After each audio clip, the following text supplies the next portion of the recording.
Pessoal, estamos voltando de novo com a continuação da nossa aula. Não deu tempo a avisar, quando eu ia avisar, pausou e acabou finalizando a live, mas agora a gente vai retomar o nosso raciocínio aqui no nosso estudo. Esperar mais um pouquinho para o pessoal entrar.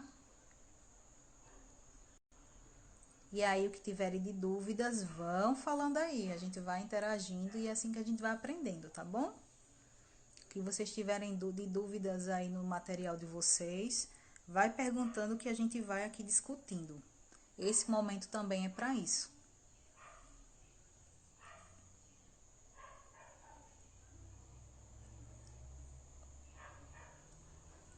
Pronto, já entraram algumas pessoas. Como eu falei antes, não deu tempo avisar a tempo que a live já ia cair, travou, mas a gente vai retomar agora, como a gente tinha combinado antes, tá bom? E aí, com relação a essa alteração que acontece nos esfíncteres, né? É uma condição fisiológica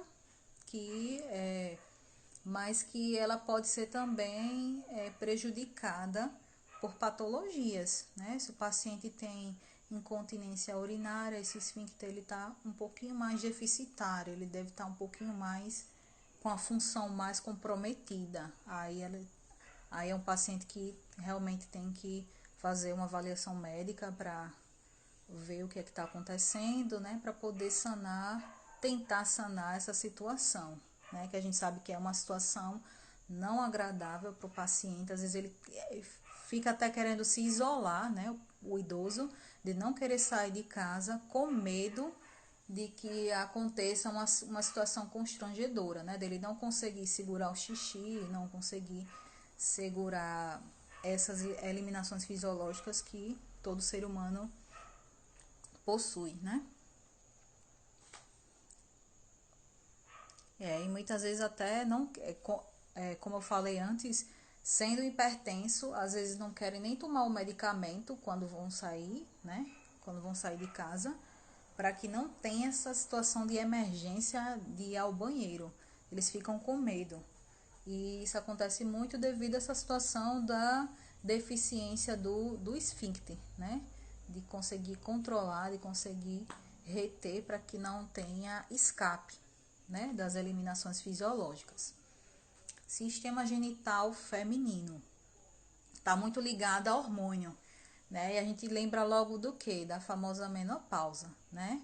A gente sabe que durante o envelhecimento a gravidez ela se torna um pouquinho mais de risco, mais complicada. Por quê? Porque a gente tem aqui algumas alterações que vai acontecendo, né, ao longo do nosso sistema genital.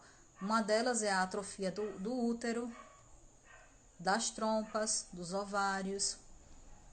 Tem a atrofia da uretra, né, que é a passagem da urina.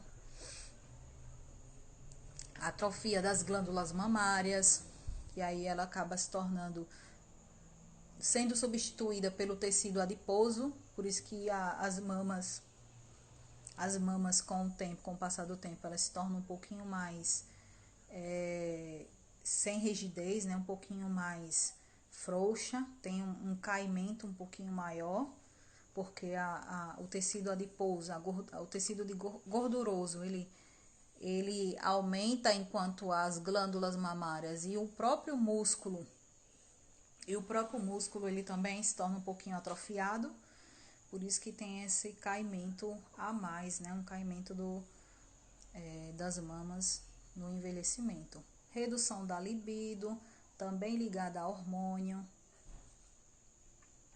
Por isso que muitas vezes, até para manter uma melhor qualidade de vida, recomenda-se a reposição hormonal na mulher, mas isso tem que ser controlado, porque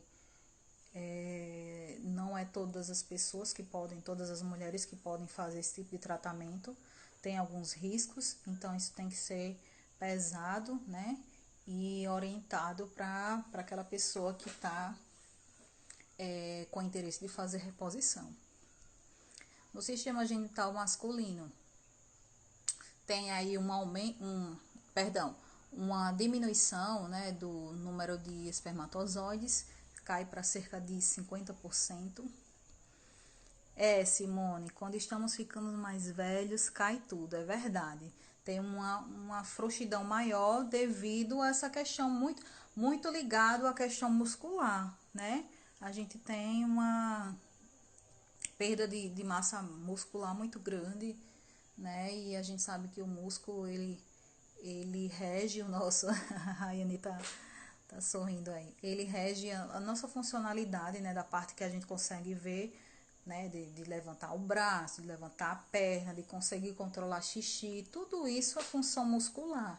E quando tem uma função muscular deficitária, acaba tendo muita dificuldade e prejudicando aí um pouquinho a saúde e até a vida social das pessoas. Isso, por isso que o exercício ele é muito importante para que a gente tenha uma qualidade de vida na velhice, né? E voltando aqui, retomando para o sistema genital masculino, os espermatozoides eles tendem a cair cerca de 50%, né? Tem um aumento do tamanho da próstata em torno da uretra. Por isso que é sempre muito importante a avaliação médica pelo menos uma vez no ano, né, do paciente idoso masculino, para que tenha esse controle desse tamanho da próstata, para descartar a possibilidade de um câncer, né? Tem que fazer essas avaliações para poder ter um controle aí e tentar minimizar esse risco, né? E se acontecer, descobre cedo e aí tem mais chance de tratamento. Perda da elasticidade da circulação peniana, né? A função de ereção peniana, ela se torna um pouco comprometida devido a essa perda da elasticidade, né? E da circulação sanguínea.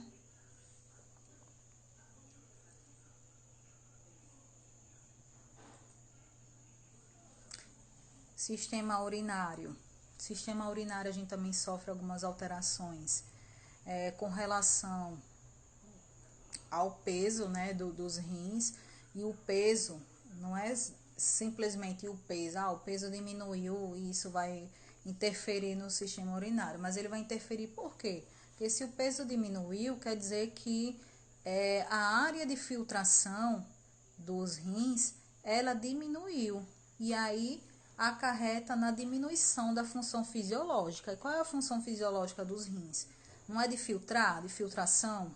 Então essa função ela acaba se tornando um pouquinho mais comprometida, né? Porque a gente tem uma diminuição dessa área de filtração.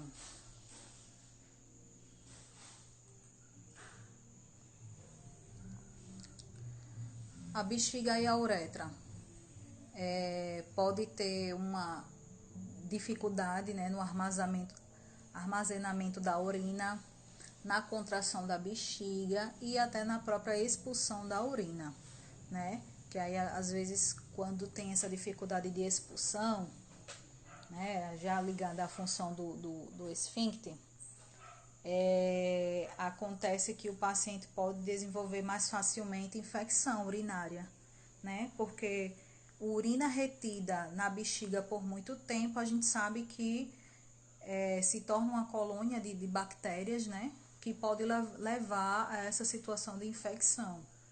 Então, por isso que é importante a gente sempre incentivar o idoso a tomar líquido, né? Para que ele consiga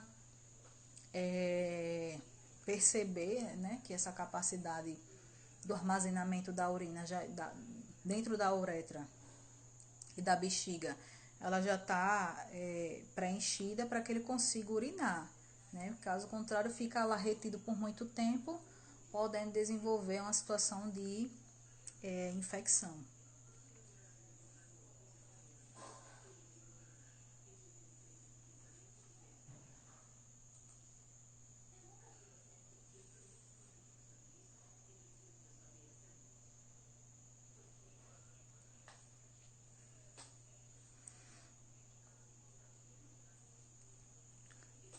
As meninas estão aqui comentando sobre a dificuldade, que os homens eles têm mais dificuldade de urinar. Simone, a capacidade da mulher, né, geralmente ela é um pouquinho menor. A capacidade de armazenamento de xixi, né, da urina dentro da bexiga. A bexiga da mulher, né, do sexo masculino, ela tende a ser um pouquinho menor, né? Então essa capacidade de armazenamento ela também é um pouquinho menor. No homem ela é um pouquinho maior, então por isso que a mulher ela tem mais necessidade de ir ao banheiro do que o homem, né? Então por isso que também é importante fazer, como eu falei antes, e a Rayane falou aqui também, é importante a gente estimular para que esses pacientes, no geral, tanto do sexo masculino como feminino, para que eles tomem líquido, né? Tomem principalmente água, para que essa retenção lá de urina ela não fique muito tempo dentro da bexiga, para que não gere, né, não se torne lá uma colônia de bactérias, levando a uma consequência como a infecção urinária.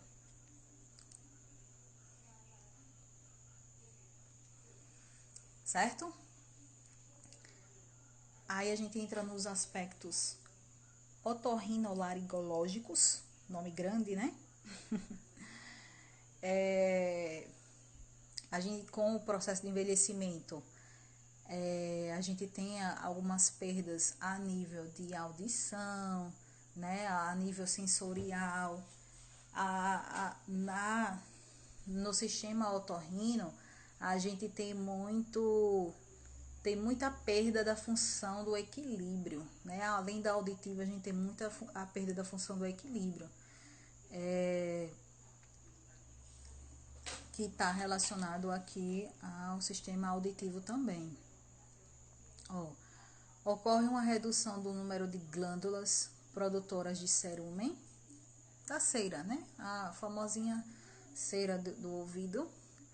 Aí isso acaba propiciando um ressecamento, descamação e aparecimento de prurido dentro do ouvido do paciente idoso, né?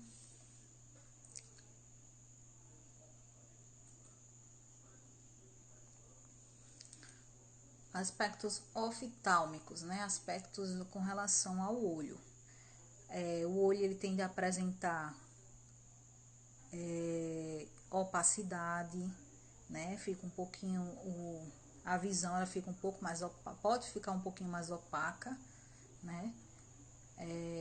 Pode apresentar rigidez da lente, que aí pode levar a uma situação de catarata. Redução da acuidade visual, né? Redução da capacidade de visualização, de conseguir ver, de conseguir enxergar, né? E ele também é um paciente que é predisposto a desenvolver glaucoma, né? Glaucoma também é muito relacionado ao processo de envelhecimento. Dificilmente você vai perceber esse tipo de patologia num paciente jovem, acomete mais a população idosa, não é isso? Simone falou, professora, tem idosos que têm audição melhor que o jovem. Tem pacientes que são idosos, né? Essa população idosa que realmente tem esse processo de envelhecimento, como eu falei logo no início, ele não é homogêneo, né? Ele vai acontecer para todas as pessoas, ele vai acontecer para todos os seres, porém, para cada um vai ser de uma forma assim individual, não vai ser igual. Um vai apresentar mais deficiência, mais dificuldade em algum aspecto, com relação a algum órgão, algum sistema, um pouquinho mais do que o outro. Então, assim, cada um vai ter esse processo, mas com características diferentes, né? Esse processo vai acontecer de uma forma bem individual mesmo. Então, por isso que alguns vão ter a capacidade de ouvir melhor, outros não, uns de enxergar melhor, outros não.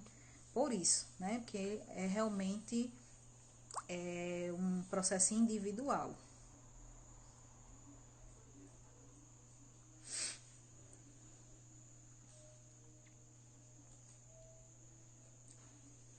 condições a serem observadas no paciente idoso.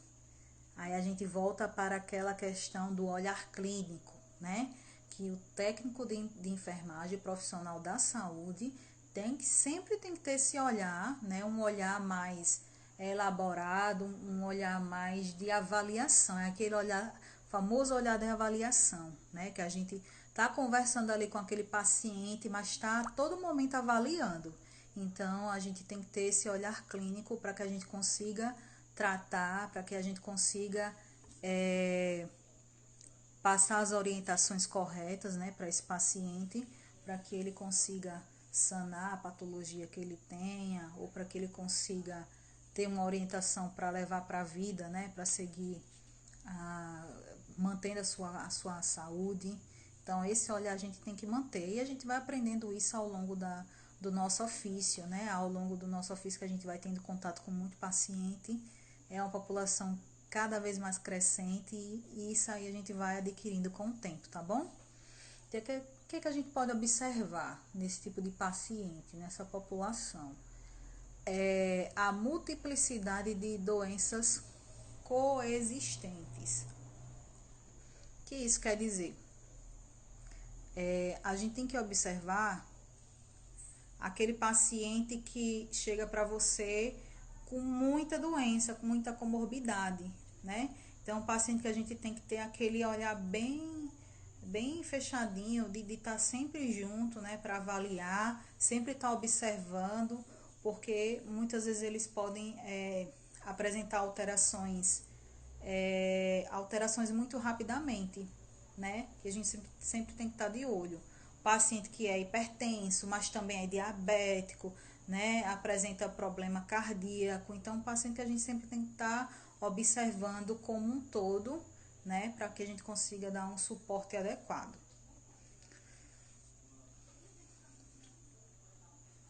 Paciente que apresenta várias patologias, né?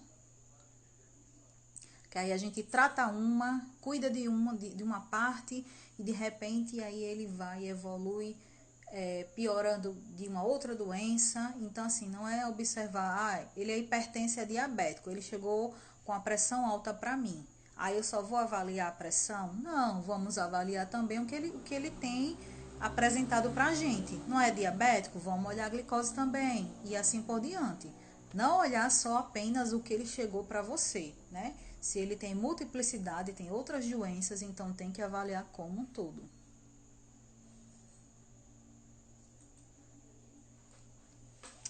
Aí a segunda questão, que é a mudança na manifestação das doenças, né? Quando aquele paciente começa a evoluir, começa a piorar, começa a apresentar alterações.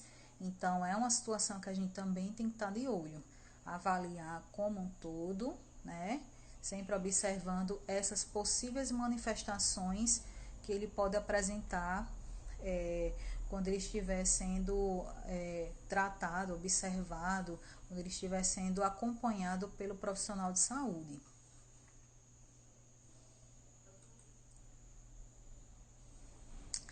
E aí, a terceira questão refere-se às patologias ditas como próprias do indivíduo idoso. Como assim?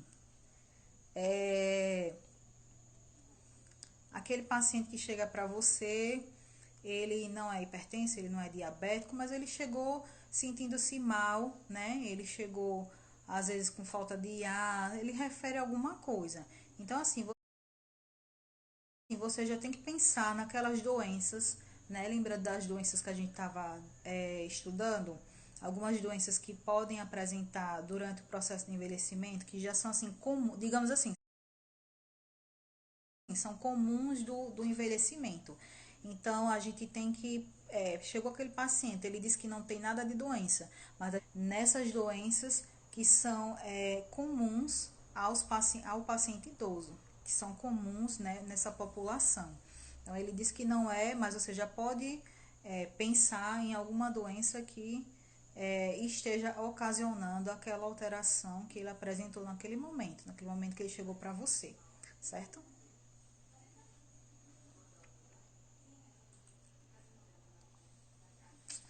Outra situação que a gente tem que ter muito cuidado e tem que sempre estar de olho, ter aquele olhar clínico, é com relação à prevenção de agravos, né? Por que a gente tem que sempre estar de olho, sempre tem que estar com aquela visão clínica voltada para aquele paciente?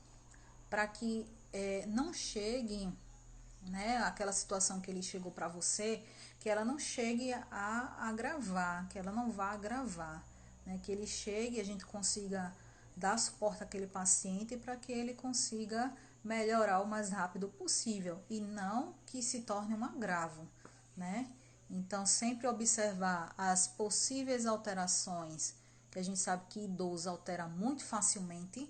Aí ele chegou lá, tava bonzinho, e a gente ouve muito essa história, né? Ele tava bonzinho, virei as costas, de repente tudo mudou. Porque idoso, muito parecido com criança, rapidamente ele começa a alterar, né? Então a gente sempre tem que estar com esse olhar clínico. A ocorrência de doenças na família, mesmo que ele relate que não tenha, mas a gente já pode suspeitar, né? Se ele chega para você com alguns sintomas de alguma doença que é recorrente na família, você já pode desconfiar desse tipo de doença, né? Outra situação que a gente também tem que indicar e tem que observar com essa população é o ambiente seguro, né? Para que aquele paciente ele não entre numa situação de risco para quedas, né? Sempre orientar com relação a essa situação, né? Do risco de quedas, que é uma situação que é muito grave para o paciente idoso, principalmente aquele bem idosinho mesmo, que às vezes quando cai, chega a ter uma queda, e a queda não acontece só quando ele cai ao chão, é quando ele quase cai, isso também é considerado uma queda, e isso pode acarretar em consequências graves, né, como a fratura, né, rompimento de tendão, e aí esse paciente precisa de cirurgia e de repente ele não volta mais a ter a mesma saúde, a mesma qualidade de vida como antes. Muitas vezes esses pacientes, a gente vê muito idosinho que era ativo, fazia tudo dentro de casa, né? Gostava de sair, de ter as suas atividades e de repente cai, passa por cirurgia e não volta mais a ser como antes. Porque a gente sabe que no envelhecer tudo fica um pouquinho mais deficitário, né? E aí acaba sendo uma situação de risco grave para esse tipo de paciente. Então, sempre orientar com relação a tapete, a altura dos móveis, né? A passagem a passagem da casa, né? O corredor onde ele passa, para que tenha o mínimo possível de situações de risco para ele, né? De móveis que ele possa tropeçar, possa trombar, que possa bater, se machucar. Então, tudo isso a gente tem que estar orientando e observando. Sexo seguro na terceira idade. Por que isso aqui também é uma situação de prevenção? Porque a gente sabe que com o aumento dessa faixa etária, né? Como está mudando aí a pirâmide da faixa etária, né? A epidemiologia, a gente está tendo muito idoso ativo, graças a Deus, né? A expectativa do Brasil tá chegando a 70 anos, então esse idoso ele também se modificou. Não é como aquele idoso de antigamente que só ficava lá fazendo crochê, sentado, esperando a vida passar. Não, é um paciente que trabalha, né? Um paciente que tem uma vida ativa com amigos, que sai, tem a vida ativa e ativa também nos relacionamentos. Então, sempre orientar com relação ao risco de doenças sexualmente transmissíveis. E muitas vezes eles simplesmente esquecem e não tomam os devidos cuidados. Então, isso é uma orientação que a gente também deve fazer para esse tipo de paciente. Isso, Simone, ele pode se tornar cadeirante ou até mesmo não conseguir mais sair do leito, né? Eu conheço pacientes que tiveram, né, uma fratura, principalmente de fêmur, e não consegue nem ficar em cadeira de rodas, né? Ficou muito tempo acamado, ficou com deformidade e aí não consegue mais nem ficar sentado. Fica no leito, fica deitado no leito em decúbito e não sai mais da cama. Então, essa é uma situação muito complicada, muito ruim para a saúde do paciente, né? Isso, porque os músculos já não ajudam mais, ele já não tem aquela endurance muscular, aquela força muscular quando ele tinha como era jovem, né? Então, para cair é uma situação mais fácil de como comparado quando a pessoa é jovem, né? Quando é jovem a gente tem força, a gente tem mais equilíbrio, tem mais condições da gente se proteger com relação à queda. E o idoso não, ele é um paciente que é realmente mais suscetível, que ele consegue mais facilmente ter esse tipo de agravo. Vacinação em dia, também, ó, a gente às vezes, a família, o próprio idoso esquece, né, com relação às vacinas, que também a gente sabe que ajudam a prevenir muitas doenças, né, e que são importantes também para manter a saúde desse tipo de paciente. Ó, aí a gente entra nas afecções da terceira idade, que a gente comumente a gente consegue observar muito facilmente no ambulatório, né, numa clínica, no hospital, a gente tem muito contato com esse tipo de paciente, né? Mal de Alzheimer muito comum em todo mundo, né? Ó, segundo a Organização Mundial de Saúde, esse tipo de afecção ele pode atingir até 8% das pessoas acima dos 60 anos e 40% dos que possuem mais de 80 anos. Então, uma patologia muito comum a nível mundial. Tem uma etiologia desconhecida, né? A sua causa é desconhecida e ela acarreta, né, trazendo na perda da memória recente e até o esquecimento das atividades do dia a dia, né? Do dia a dia, como andar, comer, falar, com a progressão da doença, que a gente sabe que é uma doença progressiva, né? Esse paciente pode chegar a essa situação de esquecer até as atividades do dia a dia.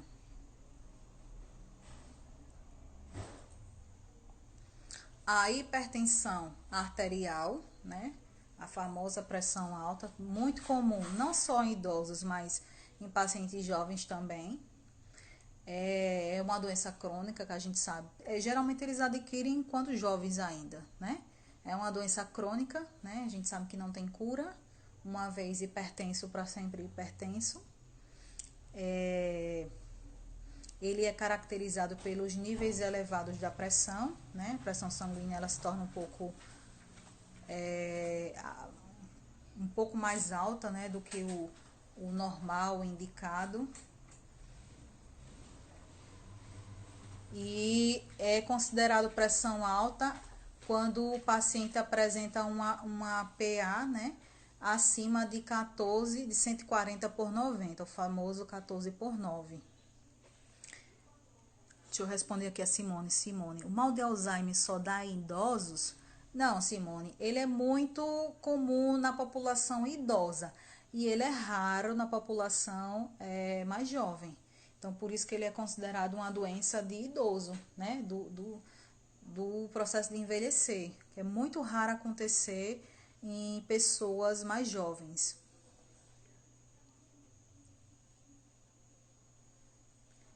Se ela está perguntando, aquelas pessoas alcoólatras que têm esse tremor, pode ser mal de Alzheimer ou é devido ao álcool? Olha, o mal de Alzheimer, ele não tem uma causa específica, né, conhecida, e ele apresenta algumas alterações, mas as alterações mais que a gente mais encontra, que são mais assim específicas da doença, é com relação à memória, né? Aquele paciente que vai esquecendo. Tremor está muito correlacionado com Parkinson, né? Mas o alcoólatra, se ele está na abstinência, né? Naquela situação de estar sem o álcool, né? Que é a droga, ele se torna uma pessoa numa fase de abstinência, ele pode apresentar esse tipo de consequência, como tremor, né? E esse tremor ele pode ser apenas da abstinência, a abstinência à droga, tá? Mas também temos patologias que causam tremores. Isso não é muito comum do mal de Parkinson, do Alzheimer, perdão. Voltando aqui para a pressão. Você tem um paciente que chega para você e ele está com a pressão, por exemplo, 140/90, né? 14/9. Eu já posso dizer para ele que ele é hipertenso? Não, não posso, né? Porque para a gente ter um diagnóstico de que a pessoa é hipertensa, ela tem que ter outros dias, né? A gente tem que ter uma aferição de outros dias, né, em horários diferentes, dias diferentes, e se mesmo assim persistir essa pressão elevada, aí sim a gente pode ter uma suspeita de que aquele paciente é hipertenso, mas uma vez ele chegou para você e está com a pressão um pouco elevada, você não já vai sair dizendo que aquele paciente é hipertenso não, tá? E quem tem que realmente dar esse diagnóstico é o médico. Mas a gente pode suspeitar de que ele esteja passando por uma situação de hipertensão. Existem outros fatores que podem elevar a pressão naquele momento. Às vezes um paciente é idoso, ele não é hipertenso, ele não toma medicamento para pressão. Ele não toma medicamento para pressão. Mas aí ele chega para você, só o fato dele ficar pensando, né, de saber que vai ao médico, muitas vezes ele fica nervoso, fica ansioso, e aí quando chega para avaliação médica, o técnico de enfermagem, quando vai aferir a pressão dele, a pressão está um pouco alta. Mas isso não quer dizer que ele é hipertenso, né? Que aí outros fatores podem também interferir na pressão, como a ansiedade, né, o nervosismo, uma atividade física vigorosa também pode elevar a pressão. Então, quem tem que fazer essa avaliação é o médico e a gente suspeita, né? Pede para esse paciente ficar aferindo em horários diferentes e dias diferentes para ver se essa pressão ela vai persistir, né? Alta, né? Se ela vai continuar alta. Que aí a gente vai fazer uma avaliação médica para poder dar esse diagnóstico.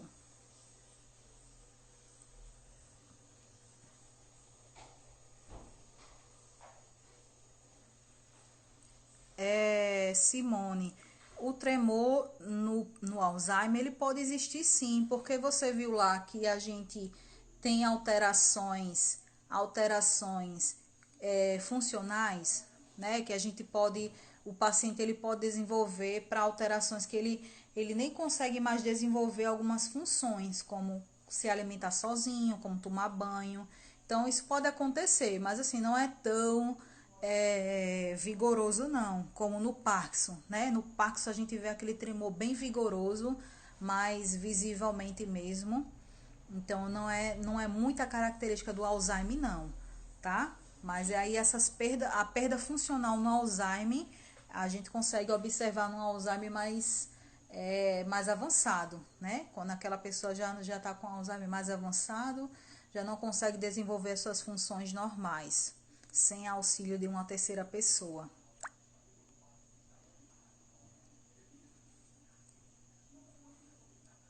Simone, a Alzheimer está relacionado muito à questão da memória. O mal de Alzheimer é quando aquele paciente geralmente ele esquece, né, aquela memória recente ele acaba perdendo e com o passar do tempo ele vai perdendo a funcionalidade também, né? Como eu acabei de falar, né? Que ele acaba não sabendo mais como se alimentar sozinho, como se cuidar sozinho. E o Parkinson a gente vai ver adiante. Só um minutinho que você vai entender melhor. É isso mesmo, Rai. É uma alteração bem leve, não é tão assim característica do Alzheimer, não. O tremor é mais característica do Parkinson, tá?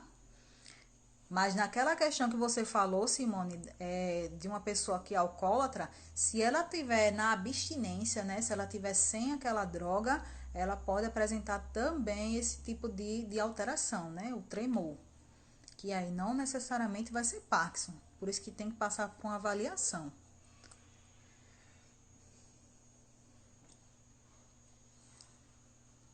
Ó, aí com a pressão alta, o coração ele precisa exercer, né, desenvolver um esforço maior do que o normal, né? A contratilidade do coração ela tem que ser maior, né, um esforço maior para que o bombeamento, né, o sangue, ele consiga ser bombeado para todo o corpo. Então, assim, acaba com essa força exacerbada que o coração exerce, né, para poder bombear, acaba desencadeando futuramente, né, num paciente não tratado, num paciente que não tem um tratamento regular, pode desencadear em problemas cardíacos, né? Aquele coração está trabalhando de uma forma tão exacerbada que acaba futuramente, se não for tratado, né, ele acaba ficando deficitário também. E esse tipo de patologia é uma patologia um pouco perigosa, porque geralmente ela tem a sintomatologia silenciosa. Muitas vezes as pessoas não sentem nada, né? E por não sentir nada, não se cuidam, não fazem prevenção e acham que tá tudo bem. E de repente chega a ponto de ter um AVC e não sabem nem por quê, né? Porque não faziam aferição de pressão, não faziam a prevenção, né? Para poder ver como é que anda a sua PA. E aí são hipertensas e não sabem, né? Algumas pessoas apresentam aquela famosa dor atrás da nuca, mas outras simplesmente não apresentam nada. Então, por isso que é tão importante a gente, na população idosa, principalmente, sempre estar atento a esse tipo de característica, né? E observar se aquele paciente está com a pressão tranquila, a pressão regular. Ó, chegou aí, Simone, vamos tirar aqui as dúvidas, né? Na questão do Alzheimer, você já remete à memória, né? Perda da memória recente, vai perdendo a funcionalidade do corpo aos poucos, né? À medida que a doença vai avançando, vai progredindo. Parkinson, ela também tem a causa desconhecida e também é uma patologia degenerativa, né? Que ela só vai piorando ao longo do tempo. Nessas doenças existe o tratamento para tentar retardar esse surgimento, né, dessas sequelas, né, dessas consequências da doença. Porém, a gente sabe que ela não tem cura. Ela não tem cura e não tem como parar o aceleramento, o desenvolvimento da doença. A gente pode ir retardando um pouquinho as consequências com o medicamento, tentar, né? Porque ainda a gente não tem uma certeza, um 100%. Vai aí depender de pessoa para pessoa mesmo, desenvolver essa progressão da doença. E ela também é uma doença que afeta raramente as pessoas com menos de 50 anos. Então, geralmente ela surge mais na idade mais avançada, né? Na idade já da população idosa mesmo, tá? De acordo com a Organização Mundial de Saúde, cerca de 4 milhões de pessoas sofrem com a doença em todo o mundo. Então, é uma doença muito comum em todo o mundo. No Brasil, tem uma estimativa de que 200 mil pessoas são afetadas por esse tipo de patologia. Olha aqui como o paciente ele pode se apresentar ao ter o Parkinson, né? Ele geralmente tem essa postura aqui, ó, encurvada, né? Ele não mantém mais a postura ereta do tronco. Por quê? Porque ele começa a apresentar rigidez da musculatura. Toda a musculatura do corpo desse tipo de paciente começa a tornar rígida, né? Ele não tem controle mais para expandir o corpo, para se manter ereto, ele fica com muita rigidez, com muita dificuldade para desenvolver as funções, né, dos membros. Ó, rigidez nas costas, cotovelos e pulsos flexionados, ficam um pouquinho dobrados, ele não consegue mais estender completamente, tem muita dificuldade para isso. Aí aqui ele apresenta muito tremor nas pernas, principalmente mãos. Mãos a gente percebe muito naquele paciente de Parkinson com a doença mais agressiva, mais avançada. Então, mão e perna ele não consegue controlar esses tremores. Os braços ficam mais juntinhos, ó, ele não tem tanta força para a abertura dos braços. A postura dele é inclinada para frente, né? Ele tem um deslocamento do centro de gravidade. Centro de gravidade é um centro que a gente tem no nosso corpo para manter o corpo ereto, o corpo reto, nosso tronco de forma reta com relação a força da gravidade. Então, ele tem um deslocamento. Ele apresenta também falta de expressões faciais, fica com aquele aspecto de boneca, né? Aquele aspecto de máscara, de uma pessoa sem expressão, uma pessoa com um aspecto bem de máscara mesmo, bem de boneca mesmo. E a marcha, ó, a marcha ela é embaralhada e curta, ele tem aqueles passos bem curtinhos, ele não consegue ter o passo normal. A marcha ela fica muito alterada também, muito curtinho.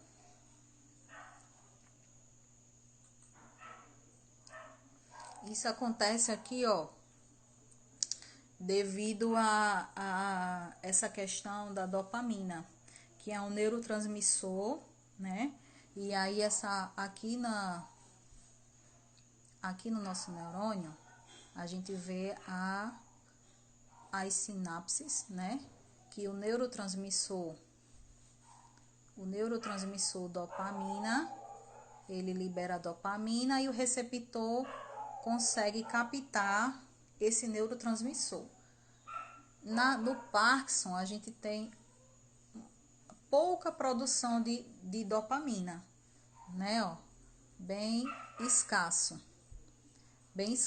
com relação a isso aqui, ó, bem escasso, e que tem o receptor, mas não tem tanta dopamina. Então, a ausência desse neurotransmissor, ele acaba trazendo, né, acarretando em desses sintomas físicos que a gente acabou de observar, né? São os tremores, rigidez, muita dificuldade para esse tipo de paciente.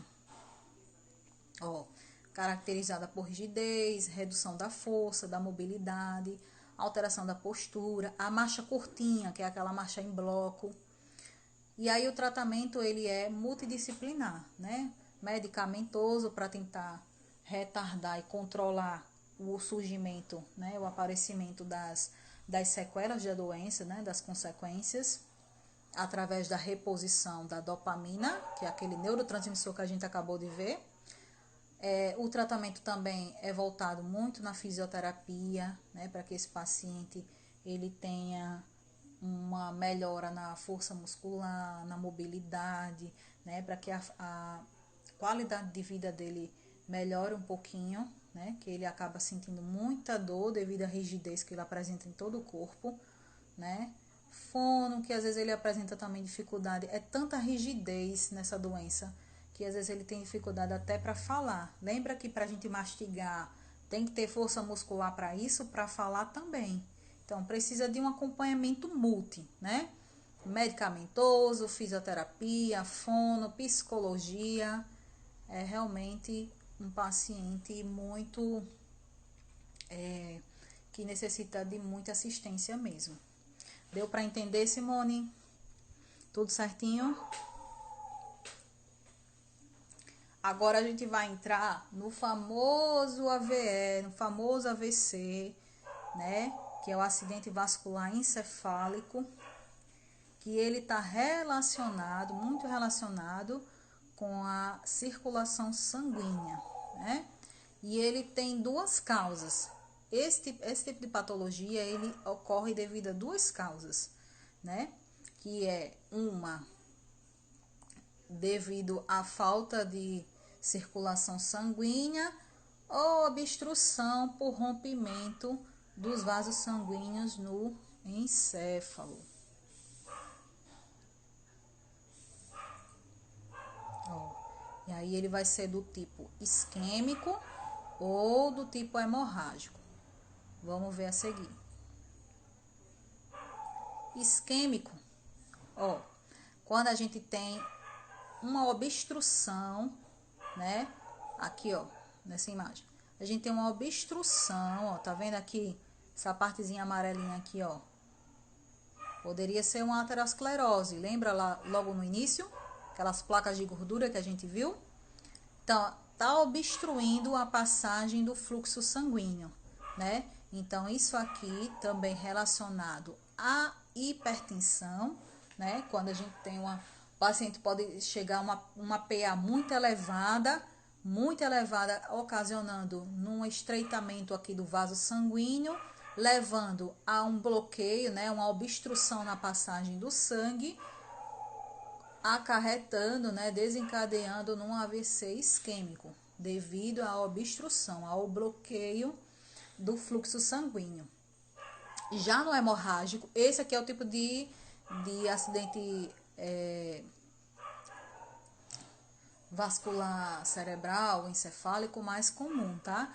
É o isquêmico, geralmente é muito ligado à hipertensão, muito ligado à hipertensão mesmo.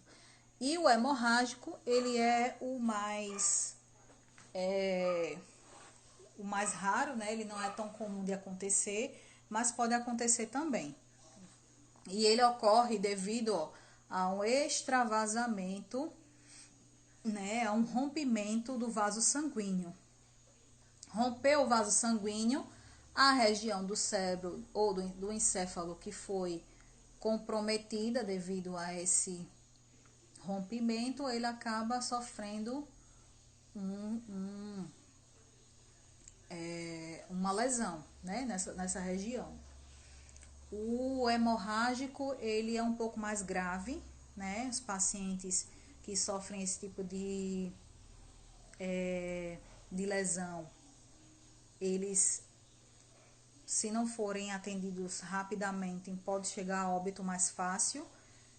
Já o isquêmico não, o isquêmico ele é um pouco mais brando, tende a não ser tão grave como o AVC hemorrágico.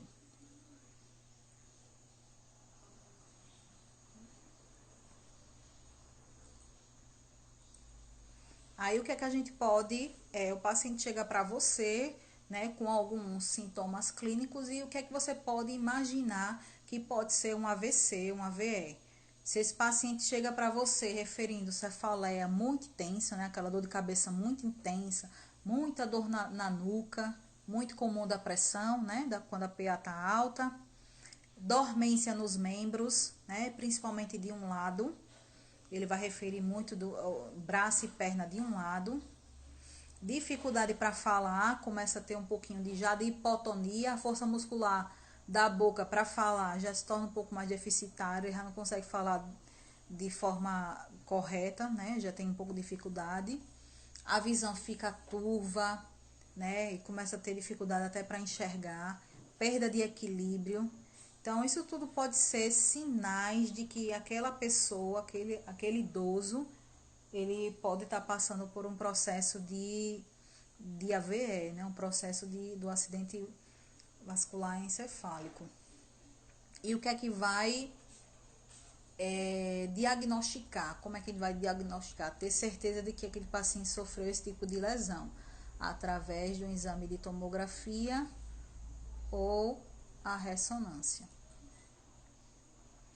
Aí aqui são as sequelas que esse paciente vai apresentar depois que ele sofreu esse tipo de lesão a nível do encéfalo. Ele vai apresentar esses sintomas de um lado do corpo, né? Ele vai, de todo o hemicorpo, ele vai apresentar algumas sequelas, alguns sintomas referentes, característicos, né, do AVC e do AVE. Vai ter, logo no início, aqui é a fase espástica, porque o AVC ele apresenta duas fases. A fase hipotônica, que é a fase que ele está aquela fase que ele tá no hospital ainda, né?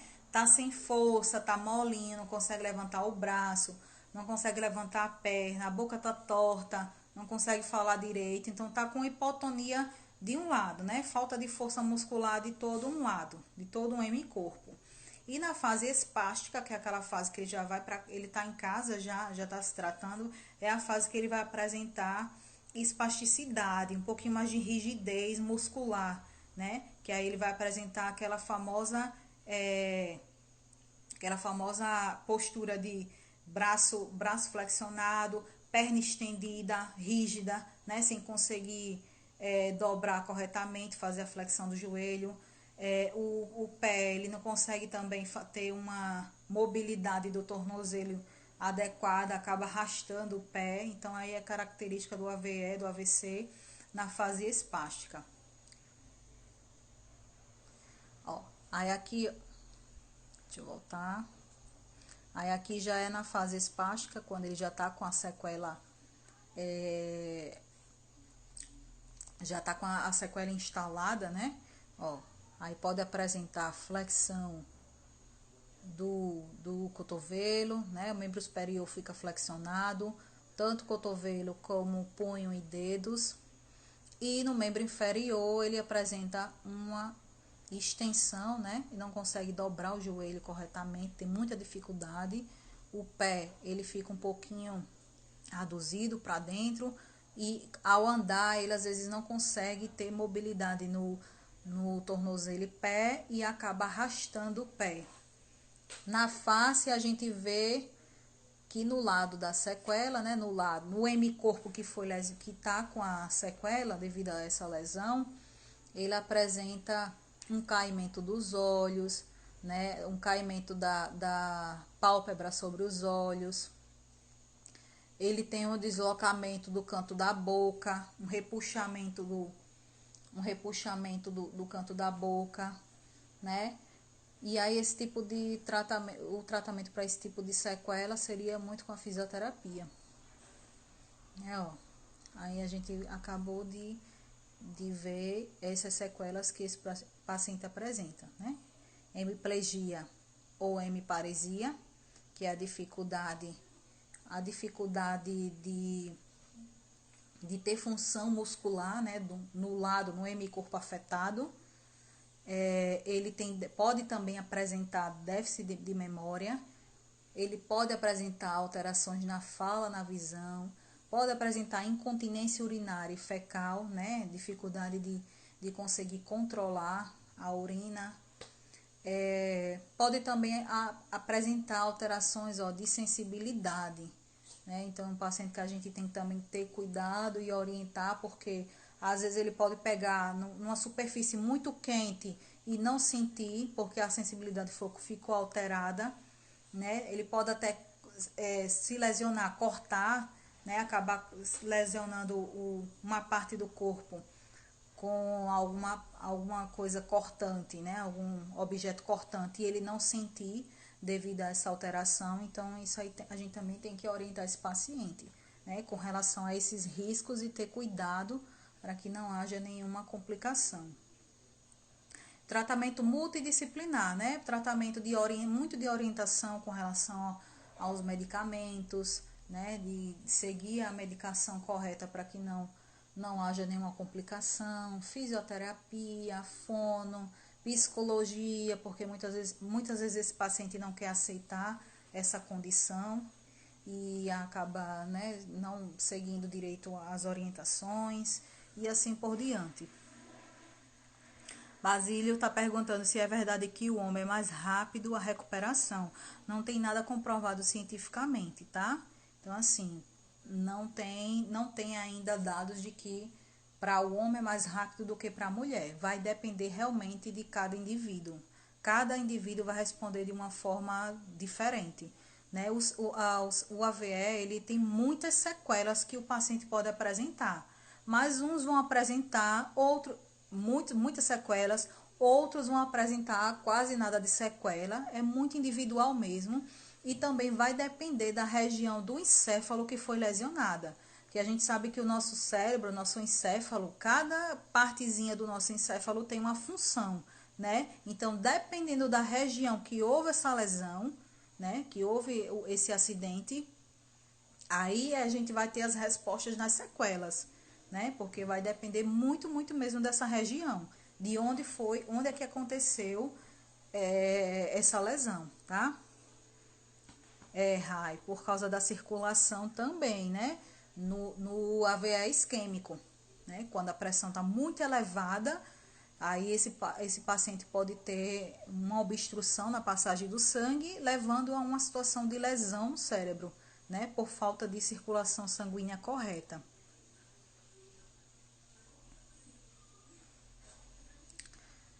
Alves.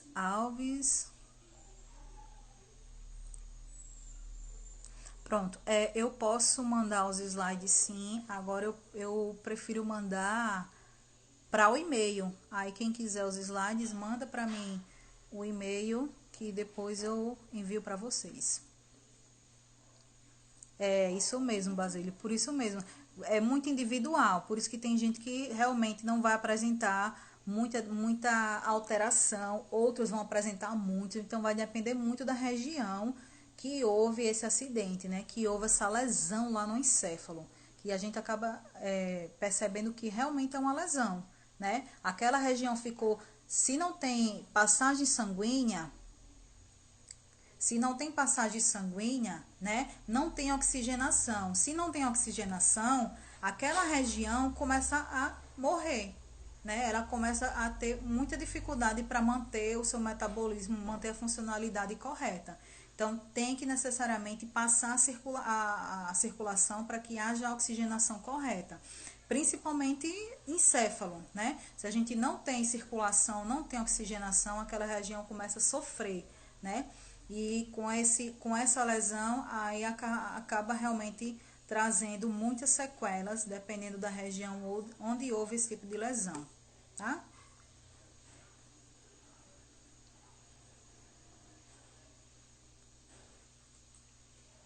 Pneumonia. Pneumonia também é muito comum nos idosos. Lembra que eles a toda hora estão de casaquinho sentindo frio, né? Que a pele começa a ficar um pouquinho mais fininha. Controle da hipotermia um pouco mais deficitário também.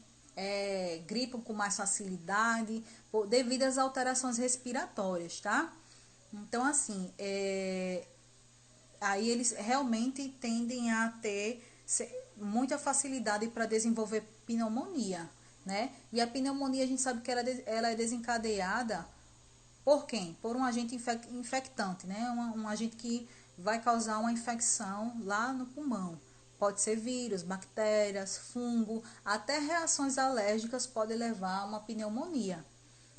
Isso acontece muito, reação alérgica tipo água sanitária. Pessoas que têm contato com água sanitária muito forte e muito assim, muitas vezes, né?